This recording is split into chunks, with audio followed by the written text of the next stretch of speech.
है कि सोमवार की अगर प्रदोष पड़ती है, बहुत ध्यान से सुनना महाराज, सोमवार की प्रदोष पड़ती है तो शंकर भगवान कैलाश पर निवास करते हैं। मंगलवार की प्रदोष पड़ती है तो शिव काशी में निवास करते हैं। बुधवार की प्रदोष पड़ती है तो शिव रजत भवन में निवास करते हैं। गुरुवार की प्रदोष पड़ती है तो शिव गंगा के स्थल पर निवास करते हैं। शुक्रवार की अगर प्रदोष पड़ती है तो शिव नीलकंठ पर विराजमान होते हैं। शनिवार की अगर प्रदोष पड़ती है तो शिव शमी के वृक्ष के नीचे रहते हैं। और रविवार की जब प्रदोष पड़ती है तो शिव बेलपत्र के पेड़ के नीचे निवास करते हैं। महाराज, ये एकादशी शंकर से कह रही है कि आपका स्थान ये नहीं कि आप कैलाश पर मिले, उस वार को, उस तिथि के दिन, उस अनुकूल।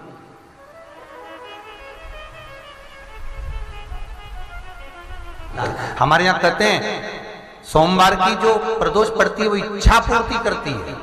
मंगलवार की प्रदोष रोग से मुक्ति देती है।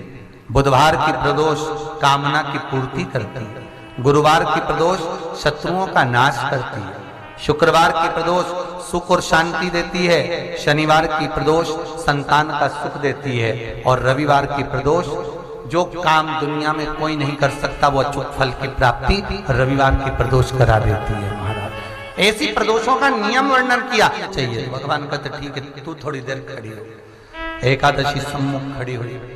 पार्वती जी ने जिस अंगुष्ठ का जल पीने के लिए लिया था हाथ में, बस पीने ही वाली थी, शंकर भगवान ने वही हाथ में जल लेकर एकादशी के हाथ में उसको देकर कहा, ले, ये मेरे द्वारा निर्मित एक व्रत है जिसे त्रयोदशी के दिन तूने मांगा है, मैं तुझे देता हूं।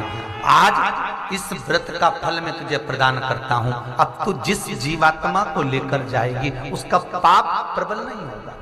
किसी स्त्री, पुरुष, बालक, बुजुर्ग जो भी होगा जिसने प्रदोष का व्रत करा होगा, वो जीवात्मा को तू किसी फल की कामना से नहीं, स्वतः ही लेकर चली जाए।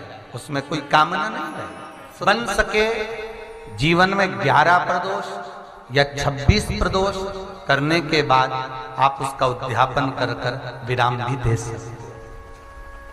पर जीवन में एक बार प्रदोष का व्रत मौका मिले, जिस कामना से, जिस दिन का भाव आपके मन में आए कि मुझे रोग से मुक्ति पाना है तो ये प्रदोष मुझे करना है, मैं रोग मुक्ति के लिए, हम मंगल, जो भी आपके मन में आ रहा है, संतान प्राप्ति के लिए शनिचरी प्रदोष, आप उसका स्मरण करें।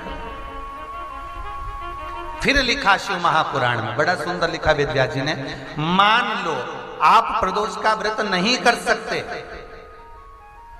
आप अगर व्रत नहीं कर सकते तो प्रदोष के दिन, प्रदोष काल में शाम का समय, सूर्यास्त का कुछ पल, कुछ घड़ी के पहले से लेकर बाद तक का प्रदोष काल के अंतर्गत आप शंकर जी के मंदिर में जाकर 1 लोटा पानी, 5 बेलपत्र भी अगर समर्पित करते हैं तो संपूर्ण प्रदोष का फल आपके भाग्य में प्रबल हो जाए। शिव महापुराण में इस